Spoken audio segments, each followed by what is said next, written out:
ಶಿವರೂಪಂ ಶಿವಾನಂದಂ ವಂದೇ ವಂದೇ ಜಗದ್ಗುರು ಸಿದ್ಧಸತ್ವ ಪದಾಬ್ಜಂ ಜನನೀ ಜನಕೌತರ್ಕ ತತ್ವೋಪದೇಶಕರ್ತಾರಂ ನತ್ವಾಮಿತ್ಯುಪದಸ್ಸರಂ ಪ್ರಾತಸ್ಮರಣೀಯೇ ನಾರಾಧ್ಯದೇವ ಜಗದ್ಗುರು ಶಿವಾನಂದ ಪಂಗಳವರ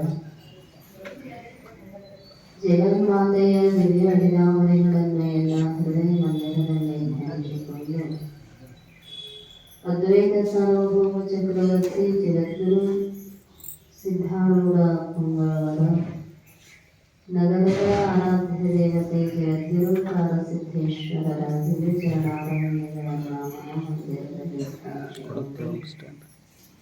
ಕನ್ನಡ ನಾಡಿನ ಮೋಕ್ಷಗಳ ಹಿತಚಿಂತಕರಾಗಿರುವ ಶ್ರೀಮನ್ಯಜೀವನ ಶಿವಯೋಗಿಗಳ ಶ್ರೀ ಸರ್ವಭೂಷಣ ಶಿವಯೋಗಿಗಳ ದಿವ್ಯ ಚೈತನ್ಯಕ್ಕೆ ಭಕ್ತಿಯ ಪ್ರಣಾಮಗಳನ್ನು ಸಮರ್ಪಿಸಿ ಅಕ್ಕಲಕೋಟದ ರೇವಣ ಸಿದ್ದೇಶ್ವರಪ್ಪಗಳವರ ಶ್ರೀಚರಣಕ್ಕೂ ಭಕ್ತಿಯಿಂದ ಪ್ರಣಾಮಗಳು. ಪರಮ ಪೂಜ್ಯ ಶ್ರೋತ್ರಿಯ ಬ್ರಹ್ಮನಿಷ್ಠ ಸದ್ಗುರು ಮಹಾದೇವಾನಂದ ಸರಸ್ವತಿ ಅಪ್ಪಂಗಳವರ ಶ್ರೀಚರಣಕ್ಕೂ ಭಕ್ತಿಯ ಪ್ರಣಾಮಗಳನ್ನು ಸಮರ್ಪಿಸಿ ಇವತ್ತಿನ ಈ ಜಗಯಜ್ಞದ ಮಹಾಮಹೋತ್ಸವದಲ್ಲಿ ಭಾಗಿಗಳಾಗಿರುವ ಎಲ್ಲರಿಗೂ ಶರಣಾರ್ಥಿಗಳು. ಓಂಕಾರವೆಂಬ ಮರಕ್ಕೆ ಷಟ್ಕೃತಿ ಎಂಬ ಶಾಖೆ ಪಸರಿಸಿ ಷಡಕ್ಷರಗಳೆಂಬ ತಳಿರು ಕೊನರಿ ಷಟ್ಸ್ಥಲಗಳೆಂಬ ಕುಸುಮಗಳಾಗಿ ಷಡುಲಿಂಗಗಳೆಂಬ ಮೋಕ್ಷದ ಮಧುರ ಫಲಗಳ ತಳೆದೆತ್ತದ ಮೋಡ ಇದನ್ನು ನಾನು ಶ್ರುತಿ ಗುರು ವಚನ ಸ್ವಾನುಭವಗಳಿಂದ ಅರಿದು ಓಂಕಾರವೆಂಬ ವೃಕ್ಷವನ್ನೇರಿ ಓಂ ನಮಃ ಶಿವಾಯ ಓಂ ನಮಃ ಶಿವಾಯ ಓಂ ನಮಃ ಶಿವಾಯ ಎಂದು ಆ ಷಡುಲಿಂಗಗಳೆಂಬ ಮೋಕ್ಷದ ಮಧುರ ಫಲಗಳನ್ನು ಒಸಗಿದು ನಿತ್ಯ ತೃಪ್ತನಾದೆಯ ಅಖಂಡೇಶ್ವರ. ಮನುಷ್ಯನಿಗೆ ಜೀವನದೊಳಗೆ ಇಚ್ಛೆ ಇರತಕ್ಕಂಥದ್ದು ಮೋಕ್ಷದ ಆನಂದವನ್ನು ಅನುಭವಿಸಬೇಕು ಅಂತ. ಆ ಮೋಕ್ಷದ ಆನಂದ ಆಗಬೇಕಾಗಿತ್ತು ಅಂದ್ರೆ ಅದಕ್ಕೆ ಮಹಾವಾಕ್ಯವನ್ನು ನಾವು ಶ್ರವಣ ಮಾಡಲೇಬೇಕು. ತತ್ ತ್ವಂ ಅಸಿ ಅಂದಾಗ ಅಹಂ ಬ್ರಹ್ಮಾಸ್ಮಿ ಅನ್ನುವಂತಹ ದೃಢ ಜ್ಞಾನ ಆಯಿತು ಅಂದ್ರೆ ಈ ಜನ್ಮ ಮರಣಾದಿಗಳ ದುಃಖದಿಂದ ಬಿಡುಗಡೆ ಅನ್ನುವಂಥದ್ದು ಸಾಧ್ಯ. ಅದಕ್ಕೋಸ್ಕರವಾಗಿ ಆ ತತ್ವಸ್ಯಾದಿ ಮಹಾವಾಕ್ಯಗಳನ್ನು ಗುರುಮುಖೇನ ಅರ್ಥದ ಶ್ರವಣ ಮನನ ನಿಧಿಧ್ಯಾಸನ ಮಾಡಿದಾಗ ಮೋಕ್ಷದ ಆನಂದ. ನಮಗೆ ಈಗಿನ ಒಂದು ಕಲಿಯುಗದೊಳಗ ನಾವು ಎಲ್ಲಿ ಹೋಗಿ ಏನು ಶಾಸ್ತ್ರ ಕೇಳಾಕ ಅನುಕೂಲದ ವ್ಯವಸ್ಥೆ ಇಲ್ಲ. ಯಾಕಂದ್ರೆ ನಮಗೂ ಕೊಡಿಸೋತಿಲ್ಲ, ಹೇಳೋರಿಗೂ ಕೊಡಿಸೋತಿಲ್ರಿ. ಅಂದ್ರೆ ಸುಲಭವಾದ ಸಾಧನೆಯನ್ನ ಈ ಕಲಿಯುಗದೊಳಗೆ ಹೇಳಿದ್ರು. ಒಂದು ನಾಮ ಸಂಕೀರ್ತನೆ, ಇನ್ನೊಂದು ದಾನ ಅನ್ನುವಂಥದ್ದು ಕಲಿಯುಗದೊಳಗ ಅತ್ಯಂತ ಸುಲಭವಾಗಿರ್ತಕ್ಕಂಥದ್ದು. ಶಿವನಾಮ ಸ್ಮರಣೆಯನ್ನ ಮಾಡಿದರೆ ಈ ಭವಮಾಲೆಯಿಂದ ಬಿಡುಗಡೆಯನ್ನು ಹೊಂದುತ್ತೇವೆ ಅಂತ. ಅದಕ್ಕೋಸ್ಕರವಾಗಿ ಶಾಸ್ತ್ರ ಕೇಳಿ ಕೇಳಿ ಎಲ್ಲ ಅನುಭವ ಆಗುವಂತಹ ಅರ್ಥ ಈ ಮಹಾಮಂತ್ರದೊಳಗ ಓಂ ನಮಃ ಶಿವಾಯ ಅನ್ನುವಂಥದ್ರೊಳಗನ ಅಡಕಾಗಿರ್ತಕ್ಕಂಥದ್ದು. ಆ ಓಂ ನಮಃ ಶಿವಾಯ ಅನ್ನುವಂಥದ್ರೊಳಗನ ತತ್ ತ್ವಂ ಅಸಿ ಅನ್ನುವಂಥದ್ದು ಜೀವವಾಚಕ, ಈಶವಾಚಕ. ಜೀವ ಮತ್ತು ಈಶ್ವರರನ್ನ ಅಸಿಪದದಿಂದ ಏನು ಐಕ್ಯತ್ವವನ್ನು ಸಿದ್ಧಿಸಿಕೊಡ್ತೈತಲ್ಲ, ಓಂ ಅಂದ್ರ ಆ ಪ್ರಣವ ಸ್ವರೂಪರಾಗಿರ್ತಕ್ಕಂತಹ ಪರಮಾತ್ಮ. ತಸ್ಯ ವಾಚಕ ಪ್ರಣವ, ತಸ್ಯ ಅಂದ್ರ ಅವನ ವಾಚಕ ಸ್ವರೂಪವಾಗಿರ್ತಕ್ಕಂಥದ್ದು ಪ್ರಣವ. ಯಾವಾಗಲೂ ಯಾರನ್ನಾದರೂ ನಾವು ಕರೀಬೇಕಂದ್ರೆ ಹಂಗ ಕರೆದ್ರೆ ಯಾರೋ ಕೊಡೋದಿಲ್ಲ. ಅವರದೇ ಆಗಿರ್ತಕ್ಕಂತಹ ಒಂದು ಇಟ್ಟಿರ್ತಕ್ಕಂತಹ ಹೆಸರು ಇರ್ತಾವ, ಅಂಕಿತ ನಾಮಗಳು. ಆ ಅಂಕಿತ ನಾಮದಿಂದ ಅವನನ್ನು ಕರೆದದೆ ಎಂದರೆ ವಾಪಸ್ ನಮ್ಮನ್ನು ತಿರುಗಿ ನೋಡುತ್ತ. ಹಂಗ ಭಗವಂತ ನಿರ್ಗುಣ, ನಿರಾಕಾರ, ಅರೂಪ, ಅವ್ಯಯ, ಅಸ್ಪರ್ಶವಾಗಿರ್ತಕ್ಕಂಥವನು. ಅವನನ್ನ ನಾವು ಕೂಡಬೇಕಾಗಿತ್ತು ಅಂದ್ರೆ ಅವನ ಇರುವಿಕೆಯನ್ನ ತಿಳ್ಕೋಬೇಕು. ಅವನನ್ನ ಕೂಗಿ ಕರೆದ ನಮ್ಮ ಮೇಲೆ ಅನುಗ್ರಹ ಮಾಡೋ ಭಗವಂತ ಅನ್ನಬೇಕಾಗಿತ್ತಂದ್ರ ಅವನ ನಾಮದ ಮಹಿಮೆ ನಮಗೆ ಗೊತ್ತಿರಬೇಕು. ಅದಕ್ಕೆ ತಸ್ಯ ವಾಚಕ ಪ್ರಣವ. ಆ ಪ್ರಣವ ಅನ್ನುವಂಥದ್ದು ಭಗವಂತನ ವಾಚಕ ಸ್ವರೂಪವಾಗಿರ್ತಕ್ಕಂಥದ್ದು. ಅದಕ್ಕೆ ಹೇಳಿದ್ರು ಸರ್ವ ಮಂತ್ರದ ಮೂಲ ರೂಪನೆ ಸರ್ವದೇವಿ ಚೇತನಾತ್ಮನೆ. ಆ ಓಂಕಾರ ಅನ್ನುವಂಥದ್ದು ಎಲ್ಲ ಮಂತ್ರಗಳಿಗೆ ಮೂಲ ಸ್ವರೂಪ. ಎಲ್ಲ ದೇವತೆಗಳು, ಸಚರಾಚರ ಜೀವರಾಶಿಗಳೆಲ್ಲವೂ ಕೂಡ ತೋರಿಕೆಯಲ್ಲೇ ಅಂದ್ರೆ ಆ ಓಂಕಾರದ ಆಧಾರದಿಂದಲೇ. ಅದಕ್ಕೆ ಒಂದು ಸಲ ಓಂ ನಮಃ ಶಿವಾಯ ಅಂದು ಬಿಟ್ಟಿವಿ ಅಂದ್ರೆ ಭಗವಂತ ಎಷ್ಟು ಸುಲಭಕ್ಕೂ ಸಾಧ್ಯ ಅದಾನಂದ್ರೆ ಇಡೀ ಈ ಭೂಮಂಡಲದ ಎಲ್ಲ ಭೋಗ್ಯ ವಸ್ತುಗಳನ್ನು ಕೊಡ್ತಾನೆ. ಮತ್ತೊಂದು ಸಲ ಅದರ ಅರ್ಥಾನುಸಂಧಾನದ ಮೂಲಕ ಓಂ ನಮಃ ಶಿವಾಯ ಅಂದಿವಿ ಅಂದ್ರೆ ಪರಲೋಕದ ಎಲ್ಲ ಭೋಗ ಭಾಗ್ಯಗಳನ್ನು ಕೊಡುತ್ತಾನೆ. ಮತ್ತು ಇನ್ನೊಂದಿಷ್ಟು ಹೆಚ್ಚಿಗೆ ಅಂದ್ರೆ ಏನು ಕೊಡುತ್ತಾನ್ರಿ ಅಂದ್ರೆ ತನ್ನನ್ನೇ ಕೊಟ್ಟು ತನ್ನಂತೆ ನಮ್ಮನ್ನು ಮಾಡ್ಕೊಳ್ತಾನ. ಅದಕ್ಕೆ ಹೇಳ್ತಾರೋ ಬಹಳಷ್ಟು ಸುಲಭವಾಗಿರ್ತಕ್ಕಂತಹ ಸಾಧನೆ ಈ ಓಂ ನಮಃ ಶಿವಾಯ ಅನ್ನುವಂತಹ ಮಹಾಮಂತ್ರ. ಇದರೊಳಗ ನಮಃ ಅಂದ್ರೆ ನಾನು, ಶಿವಾಯ ಅಂದ್ರೆ ಆ ಶಿವನ ಸ್ವರೂಪವೇ ಇದ್ದೇನೆ. ಇದನ್ನು ಅನ್ನೋದರಿಂದ ಇಡೀ ವೇದಗಳನ್ನು ಅನುಸಂಧಾನ ಮಾಡಿದಂತಾಗುತ್ತೆ. ಮತ್ತು ಎಲ್ಲ ದಿನ ಅಂತೀವಲ್ರಿ ಅಂದ್ರೆ ಅರ್ಥದ ಅನುಸಂಧಾನ ಮಾಡಬೇಕಂತ. ಯಾಕಿವತ್ತು ದೀಕ್ಷಾ ಕ್ರಿಯೆಯನ್ನ ಇಟ್ಟುಕೊಂಡಾರೋ ಅಂದ್ರೆ ಗುರುಗಳ ಮುಖೇನ ಆ ಮಹಾಮಂತ್ರೋಪದೇಶವನ್ನ ನಾವು ತಗೊಂಡಿವಿ ಅಂದ್ರೆ ಅವುಗಳೊಂದು ಶಕ್ತಿ ತುಂಬಿ ನಮಗೆ ಉಪದೇಶ ಮಾಡ್ತಾರೆ ಗುರುಗಳಾಗಿರ್ತಕ್ಕಂಥವರು. ಅಮಂತ್ರಂ ಅಕ್ಷರಂ ನಾಸ್ತಿ. ಯಾವುದೇ ಅಕ್ಷರಗಳಲ್ಲಿ ಮಂತ್ರದ ಶಕ್ತಿ ಇಲ್ಲಂತಲ್ಲ. ಪ್ರತಿಯೊಂದು ಅಕ್ಷರವೂ ಕೂಡ ಮಂತ್ರಪುಕ್ತವಾಗಿಯೇ ಅದಾವ. ಆದ್ರೆ ಅವುಗಳನ್ನು ಯೋಜನೆ ಮಾಡಿ ಅನುಷ್ಠಾನಿಸಿ ಅದರೊಳಗೊಂದು ಶಕ್ತಿಯನ್ನ ತುಂಬಿ ಅದನ್ನು ನಮಗೆ ತಿಳಿಸಿದಾಗ ಆ ಮಂತ್ರ ಫಲವನ್ನು ಕೊಡೋದಕ್ಕೆ ಸಾಧ್ಯ. ಉರಿಲಿಂಗ ಪೆದ್ದಿಗಳ ಕಥೆ ಕೇಳಿವಿ ನಾವು. ದೀಕ್ಷಾ ಕೊಡು ಅಂದಾಗ ಸಿಟ್ಟಿಗೆ ಅದು ಉರಿಲಿಂಗ ದೇವರು ಒಂದು ಕಲ್ಲು ಹೋಗದ್ರ ದೇದಗಡ ಜಾನ ತಗೊಂಡ ಕಡೆ ಹೋಗು ಅಂತ ಅವರಿಗೆ ಉರಿಲಿಂಗ ಪೆದ್ದಿಗಳಿಗೆ ಅನ್ನಿಸ್ತಂತ ಇದ ಬಹುಶಃ ಮಂತ್ರ ಇರಬೇಕು, ಇದರಲ್ಲಿ ಇರಬೇಕಂತ ಆ ಇಷ್ಟು ದೊಡ್ಡ ಕಲ್ಲನ್ನು ಕೊಳ ಕಟ್ಕೊಂಡು ಅಡ್ಡಾಡ್ತಿದ್ರಂತ. ನಾವು ಇಷ್ಟಲ್ಲಿ ಲಿಂಗ ಇರ್ತೈತಿ ಅದನ್ನು ಊಟಕ್ಕೆ ಹಾಕಿ ಅಡ್ಡಾಡ್ತೀವಿ. ಇಷ್ಟು ದೊಡ್ಡ ಲಿಂಗ ಅರ್ಬಿ ಒಳಗೆ ಹಾಕಿ ಕಲ್ಲ ಕಟ್ಕೊಂಡು ಅವ್ರು ಏನಂತಿದ್ರು ಅಂದ್ರೆ ನಮಃ ಶಿವಾಯ, ಓಂ ನಮಃ ಶಿವಾಯ, ಓಂ ನಮೋ ಭಗವತೆ ವಾಸುದೇವಾಯ ಯಾವುದೂ ಇಲ್ಲ. ಅವ್ರ ಗುರುಗಳು ಹೇಳಿರ್ತಕ್ಕಂತಹ ಗುರುವಿನ ಮುಖದಿಂದ ಏನ ಆ ಶಬ್ದಗಳ ಹೊರಗುಂಟಿದ್ದು ದೇ ದಗಡ ಜ ಇದನ್ನ ಅನುಸಂಧಾನ ಮಾಡಾಕತ್ತು.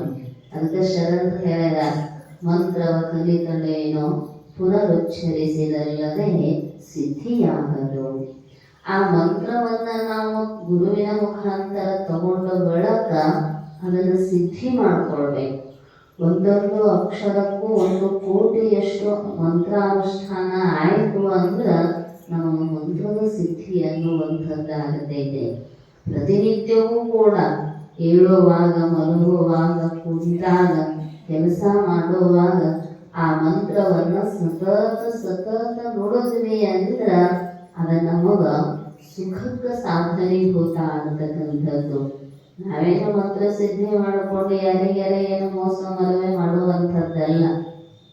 ನಾವೇನು ಈ ಮಾಯೆಯ ಮೋಸದ ಬಲೆಯೊಳಗೆ ಸಿಕ್ಕಾಕೊಂಡೇವೋ ಈ ಮೋಸದ ಬಲೆಯಿಂದ ಪಾರಾಗುವುದರ ಸಲುವಾಗಿ ಆ ಮಂತ್ರಾನುಷ್ಠಾನ ಅನ್ನುವಂಥದ್ದು ಅದು ಸಿದ್ಧಿಸಿಬಿಡುತ್ತೋ. ಲಿಂಗ ಪೆದ್ದಿಗಳಿಗೆ ಅವರ ವಾಕ್ಸಿದ್ಧಿ ಪುರುಷರ ಆ ಊರೊಳಗೆ ಬಹಳಷ್ಟು ಬರಗಾಲ. ರಾಜ ಬಾವಿ ಕಳ್ಸಾಕತ್ತಿದ್ದ. ಏನು ಮಾಡಿದ್ರು ಎಷ್ಟು ಆಳ ತೆಗೆದ್ರು ಬಾವಿನ ಬರುವಲ್ತು, ನೀರ ಬರುವಲ್ಲು. ಅವಾಗ ಹೋದ ದೇವರ ಹತ್ರ ಹೋದ್ರು. ನೀವೊಂದಿಷ್ಟು ಬಂದು ಏನಾರ ಮಾಡ್ರಿ, ಅಲ್ಲೊಂದು ಕಲ್ಲು ಐತಿ, ಆ ಕಲ್ಲು ಒಟ್ಟ ಹೊಡೆಯುವಂತು, ಜಲ ಬರುವತ್ತು, ಊರೊಳಗೆ ನೀರಿನ ಹಾಹಾಕಾರ ಬಾಳಾಗೈತಿ. ಉರಿಲಿಂಗ ದೇವರು ಹೇಳಿದ್ರ, ನನ್ನ ಶಿಷ್ಯ ಉರಿಲಿಂಗ ಪೆದ್ದಿಯನ್ನ ಕರ್ಕೊಂಡು ಬರ್ರಿ, ಅವನು ಬಹಳಷ್ಟು ಮಂತ್ರಾನುಷ್ಠಾನವನ್ನ ಮಾಡಿದಾನು, ಅವನು ಕರ್ಕೊಂಡು ಬಂದು ಅಲ್ಲಿ ಪೂಜಾ ಮಾಡ್ರಿ, ಆ ಜಲ ಹೊರ ಹೊಮ್ಮತೈತಿ ಅಂತ. ಉರಿಲಿಂಗ ಪೆದ್ದಿಗಳ ಬಗ್ಗೆ ಬಹಳಷ್ಟು ಜನರಿಗೆ ಅಸಡ್ಡೆ. ಯಾಕಂದ್ರೆ ನೋಡಕ್ ಹುಚ್ಚದಂಗದಾನು, ಇಷ್ಟು ದೊಡ್ಡ ಕಲ್ಕೊಳ್ಳಾಕ ತಗೊಂಡು ದೇದಗಡಜ ಅಂತ ಅವನ ಹತ್ರ ಏನು ಶಕ್ತಿ ಐತಿ ಅಂತ. ಅದಕ್ಕೆ ಹೇಳಿದ, ಮನನಾತ್ ಮರಣಾತ್ ತ್ರಾಯತೆ ಇತಿ ಮಂತ್ರ. ನಮ್ಮನ್ನ ಮರಣ ಭಯದಿಂದ ತಾರಿಸ್ತಕ್ಕಂಥದ್ದು ಮನನ ಮಾಡಿರುವ ಮಂತ್ರವೇ ಹೊರತು ನಾವು ಹಂಗ ಬಿಟ್ಟಿ ಬೇಸರಕ್ಕಿಲ್ಲ ಅಂದದ್ದು ಅಲ್ಲ. ಸುಮ್ಮನೆ ಅವರು ಅಂತಾರ ಬಿಡ್ರಿ, ನಾವು ಅನ್ನೋದು ಫಲ ಐತಿ ಅದಕ್ಕೂ. ಆಗ ಶ್ರೇಷ್ಠವಾದ ಫಲ ಅನ್ನೋವಂಥದ್ದು ಸಿಗುವುದಲ್ಲ. ಪೂರ್ಣ ಮನನ ಆಗಿಬಿಟ್ಟಿತ್ತು. ಹೋಗಿ ಪ್ರಾರ್ಥನೆ ಮಾಡಿದ್ರು, ಬಂದರು. ತಮಗೆ ಗುರುಗಳು ಕೊಟ್ಟಿರ್ತಕ್ಕಂತಹ ಲಿಂಗ ಅನ್ನುವಂಥದ್ದು ಏನಿತ್ತು, ಆ ಕಲ್ಲು ಮೇಲೆ ದೊಡ್ಡ ಬಂಡೆಗಲ್ಲಿನ ಮೇಲೆ ಇಟ್ಟ ದೇದಗಡಜ ಅಂದು ಕೂಡಲೇ ಕಲ್ಲು ಪುಡಿ ಪುಡಿಯಾಗಿ ಹೊರಗೊಮ್ಮೆ ಸಿಡದು ಹೋಗಿ ಅಲ್ಲಿ ಜಲ ಬಂದು ಈ ಭಾವಿ ಪೂರ್ಣ ತುಂಬಿತು ಅಂತ ಹೇಳೋ ಸಾಮರ್ಥ್ಯ ಏನು ಅಂದ್ರೆ, ಆ ಮಂತ್ರದೊಳಗ ಎಂಥ ಶಕ್ತಿ ಐತಿ ಅನ್ನುವಂಥದ್ದು. ಸಿದ್ಧಾರೂಢ ಅಪ್ಪೋರಿಗೆ, ಶಿವಾನಂದ ಅಪ್ಪೋರಿಗೆ ಒಂದು ವಿಷಪ್ರಾಶನವನ್ನ ಮಾಡಿದಾಗ ಈ ಮಂತ್ರಾನುಷ್ಠಾನದಿಂದಲೇ ಆ ವಿಷ ಇರದಿರ್ತಕ್ಕಂಥದ್ದು ಅರ್ಥ ಮಾಡಿಕೊಂಡು ಅದರೊಳಗ ಶ್ರದ್ಧೆಯನ್ನ ಇಟ್ಟು ನಾವು ಅನುಷ್ಠಾನ ಮಾಡಬೇಕು. ಯಾಕಂದ್ರೆ ಶ್ರದ್ಧಾವಿರಹಿತನಾಗಿರ್ತಕ್ಕಂಥವರಿಗೆ ಏನೂ ಇಲ್ಲ. ಏಕನಾಥ ಮಹಾರಾಜರ ಹತ್ರ ಒಬ್ಬ ಶಿಷ್ಯ ದೀಕ್ಷಾ ತಗೊಂಡಿದ್ದ. ಮಂತ್ರ ದೀಕ್ಷೆಯನ್ನ ತಗೊಂಡು ಬಹಳ ದಿನ ಆಗಿತ್ತು. ಅವನಿಗೆ ಏನದು ಪರಿಣಾಮ ಬೀರಿದ್ದೇ ಇಲ್ಲ. ಒಂದ್ಸಲ ಸಮರ್ಥ ರಾಮದಾಸರು ಬಂದರ. ಅವನಿಗೆ ಅನ್ನಿಸ್ತು, ಇವರ ರಾಜಗುರುಗಳು ದೊಡ್ಡವರು, ಇವರ ಹತ್ರ ದೀಕ್ಷಾ ತಗೊಂಡು ನಮಗೇನಾರ ಲಾಭ ಆಗಬಹುದು. ಅವಾಗ ಹೋಗಿ ಕೇಳಿದರ, ನನಗೆ ಮಂತ್ರ ದೀಕ್ಷಾ ಕೊಡ್ತೀರಿ ಅಂತ. ಕೊಡ್ತೀನಿ, ಆದರೆ ಈ ಮೊದಲೇ ಯಾರ ಕಡೆ ಎಲ್ಲ ತಗೊಂಡಿದ್ರಿ ನೀವು ಹೇಳಿದ. ಹೌದು, ಏಕನಾಥ ಮಹಾರಾಜರ ಹತ್ರ ತಗೊಂಡಿದ್ದೆ. ಹಾಗಾದ್ರೆ ಒಳಗೊಂದಿರುವಾಗ ನನ್ನ ಮಂತ್ರ ಕೊಡಾಕ ಬಿಡೋದಿಲ್ಲ, ಒಳಗಿನ ಖಾಲಿ ಮಾಡ್ಕೊಂಡ ಅಂದ್ರು. ಏನು ಮಾಡೋದ್ರಿ ಅಂದ್ರು. ಏನಿಲ್ಲ, ವಾಪಸ್ ಹೋಗಿ ಯಾರು ಕೊಟ್ಟಾರಲ್ಲ ಅವರಿಗೆ ಹೇಳ್ಕೊಟ್ಟು ಬಂದ್ಬಿಡು ಅಂದ್ರು. ಹೋಗಿ ಏಕನಾಥ ಮಹಾರಾಜರ ಹತ್ರ ಹೇಳಿದ್ರು, ಯಪ್ಪ ನಾನು ಸಮರ್ಥ ರಾಮದಾಸರ ಹತ್ರ ಮಂತ್ರ ದೀಕ್ಷಾ ತಗೋಬೇಕಂತ ಮಾಡೀನಿ. ನೀವು ಕೊಟ್ಟ ಮಂತ್ರ ಏನು ಕೆಲಸ ಕೊಡುವಂತ್ರಿ, ಅದಕ್ಕೆ ನಿಮ್ಮ ಮಂತ್ರ ನಮ್ಮ ಕಳ್ಪಾಠ ಅಂದಾರ್ರಿ. ಅವ್ರು ಶಾಂತಿ ಪ್ರಮುಖರು.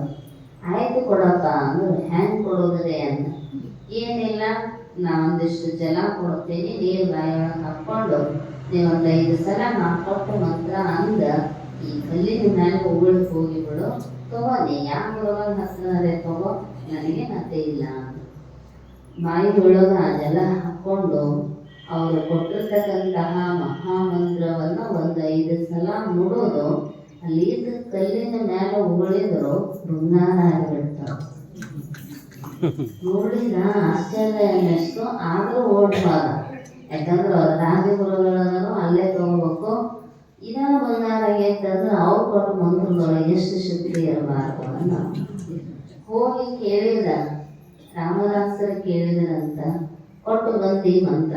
ಹ್ಞೂನ್ರಿ, ಏನಾಯ್ತು ಅಂದ್ರೆ ಹೇಳಿದ, ಹಿಂಗಾಯ್ತ್ರಿ, ಉಗುಳಿದೆ, ಕಲ್ಲು ಬಂಗಾರ ಆಯ್ತ್ರಿ, ಅದಕ್ಕೆ ನೀವು ಮಂತ್ರ ಕೊಡ್ರಿ ಅಂದ್ರು. ರಾಮದಾಸರು ಹೇಳಿದ್ರಂತ, ಹುಚ್ಚ, ಏಕನಾಥ ಮಹಾರಾಜರು ಅಂದ್ರೆ ಶಾಂತಿ ಬ್ರಹ್ಮರು, ಗುರುವಿನೊಳಗೆ ಎಂಥ ಶಕ್ತಿ ಇರ್ತೈತೆ ಅನ್ನೋದು ನಿನಗೆ ಅರ್ಥ ಆಗಿಲ್ಲ. ಅವರು ಕೊಟ್ಟ ಮಂತ್ರ ಕಲ್ಲಿನ ಮೇಲೆ ಬಿದ್ರ ಕಲ್ಲು ಬಂಗಾರ ಆಯ್ತು, ನಿನ್ನ ಹೃದಯ ಪರಿವರ್ತನೆ ಆಗಿಲ್ಲಲ್ಲ, ನಾ ಕೊಟ್ಟರೆ ನಿನಗೇನು ಪರಿವರ್ತನೆ ಆಗೈತಿ. ಹಂಗ ನಮಗೆ ದೀಕ್ಷಾ ತೆಗೆದುಕೊಳ್ತಕ್ಕಂತಹ ಗುರುವಿನಲ್ಲಿ ಶ್ರದ್ಧಾ ಇರಬೇಕು. ಭರ್ಗೋ ಸಾಕ್ಷಾತ್ ನರಾಕೃತಿ. ಅವರು ಕೊಟ್ಟಿರ್ತಕ್ಕಂತಹ ಮಂತ್ರ ಕೇವಲ ನಾವು ಶಬ್ದಗಳ ರೂಪದೊಳಗೆ ಕಾಣಬಾರದು, ಅದು ಸಾಕ್ಷಾತ್ ಪರಮಾತ್ಮನ ಸ್ವರೂಪವೇ ಎನ್ನುವಂತಹ ಭಾವದಿಂದ ಆ ಮಂತ್ರವನ್ನ ಸತತ ಅನುಷ್ಠಾನ ಮಾಡ್ತಾ ಮಾಡ್ತಾ ಮಾಡ್ತಾ ಹೋದಿವಿ ಅಂದ್ರ ಜೀವ ಶಿವನಾಗಿ ಉಳ್ಕೊಳ್ತಾ ಇದ್ದಾನೋ. ಅದಕ್ಕೆ ಹೇಳಿದ್ರು ಈ ಓಂ ನಮ ಶಿವಾಯ, ಅದಕ್ಕೆ ಹೇಳಿದ್ರು ಈ ಶಿವನಾಮ ಅನ್ನುವಂಥದ್ದು, ಓಂ ನಮ ಶಿವಾಯ ಅನ್ನುವಂಥದ್ದು ಕಾಮಧೇನು, ಕಲ್ಪವೃಕ್ಷ, ಚಿಂತಾಮಣಿ, ಪುರುಷರತ್ನ ಅಷ್ಟ ಅಲ್ಲ, ಅಖಂಡೇಶ್ವರ ಷಣ್ಮುಖ ಶಿವಯೋಗಿಗಳೇ ಹೇಳಿದರು ಈ ಮಹಾಮಂತ್ರ ಮನ ಪ್ರಾಣ ಮೂಲಿಕೆಯ. ಮನಸ್ಸನ್ನು ನಿಲ್ಲಿಸ್ತಕ್ಕಂಥದ್ದು, ಪ್ರಾಣ ನಿರೋಧವನ್ನ ಮಾಡ್ತಕ್ಕಂಥದ್ದು ಈ ಮಹಾಮಂತ್ರದ ಅನುಷ್ಠಾನದೊಳಗೆ ಇರತಕ್ಕಂಥದ್ದು. ಅದಕ್ಕೇನ ಹಿಂಗ ಅಂತಿಲ್ಲ, ಮನಸ್ಸು ಸ್ವಚ್ಛವಾಗಿ ಇಟ್ಟುಕೊಂಡು ಯಾವಾಗ ಬೇಕಾದ ಬೆಳಿಗ್ಗೆ ಎದ್ದ ತಕ್ಷಣ ರಾತ್ರಿ ಮಲ್ಕೊಳ್ಳುವಾಗ ನಮಗೆ ದಿನ ಅನುಷ್ಠಾನ ಮಾಡಕ್ ಆಗುವುದಿಲ್ರಿ ಅಂದ್ರೆ ಕೆಲಸ ಮಾಡ್ಕೋತ ಮಾಡಿ. ಯಾಕಂದ್ರೆ ನೀವು ಮಕ್ಕಳ ಮುಂದೆ ನಿಂತಾಗ ಏನು ಸುತ್ತುತ್ತಿರ್ತೀರಿ ನೂಲ, ಅವಾಗ ಅದೇ ಭಾವದಿಂದ ಮಾಡಿದ್ರು ಕೂಡ ಭಾವ ಅನ್ನುವಂಥದ್ದು ಪರಿಶುದ್ಧ ಆಗ್ತಕ್ಕಂಥದ್ದು. ಪರಿಶುದ್ಧವಾದ ಭಾವದಲ್ಲಿ ಸದಾ ಕಾಲ ಭಗವಂತನ ಆವಾಸ ಸ್ಥಾನ. ಅದಕ್ಕೋಸ್ಕರವಾಗಿ ಇದು ನಮ್ಮ ಶ್ರೀಮಠದೊಳಗೆ ಬಹಳಷ್ಟು ಮಹತ್ವ ಇರತಕ್ಕಂಥದ್ದು. ಅಪೂರ್ವ ಪುಣ್ಯಾರಾಧನೆಯ ನಿಮಿತ್ತ ಒಂದು ತಿಂಗಳ ಪರ್ಯಂತರ ಜಪಯಜ್ಞ ಮಹಾಮಹೋತ್ಸವ ಶಿವಾನಂದ ಮಠದೊಳಗೆ, ಸಿದ್ಧಾರೂಢಪ್ಪನ ಮಠದಾಗಂತೂ ಸತತ ನಾಮಸ್ಮರಣೆ ಅನ್ನುವಂಥದ್ದು ನಡೀತಕ್ಕಂಥದ್ದು. ಯಾಕಂದ್ರೆ ನಮ್ಮನ್ನು ತಾರಿಸ್ತಕ್ಕಂತಹ ಶಕ್ತಿ ಈ ಮಹಾಮಂತ್ರದಲ್ಲಿರತಕ್ಕಂಥದ್ದು.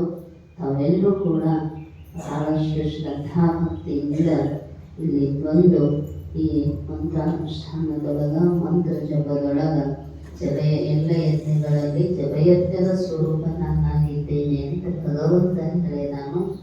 ಹಂಗ ಭಗವಂತನನ್ನು ಒಳಗೂಡಬೇಕಾಗಿತ್ತು ಅಂದ್ರೆ ಈ ಜಪಯತ್ನ ನೀನು ಕೇಳಿದರೆ ರಮೇಶಪ್ಪ, ಈ ಒಂದು ತಿಂಗಳು ಕೇಳಿರ್ತಕ್ಕಂತಹ ಶಾಸ್ತ್ರ ಪುರಾಣದ ಫಲ ಈ ಜಪಯತ್ನದಿಂದ ಸಂಪನ್ನ ಆಗತಕ್ಕಂಥದ್ದು. ಎಲ್ಲರೂ ಆ ಪುಣ್ಯ ಕಾರ್ಯಕ್ರಮದೊಳಗೆ ಭಾಗಿಯಾಗಿದ್ದೇವೆ. ಸದಾವಕಾಲ ಜಗದ್ಗುರು ಶಿವಾನಂದರು ಸಿದ್ಧಾರೂಢಪ್ಪವರು ಎಲ್ಲರಿಗೂ ಕೂಡ ಶುಭವನ್ನುಂಟು ಮಾಡಲಿ ಅಂತ ಪ್ರಾರ್ಥನೆ ಮಾಡ್ತಾ ಹರವು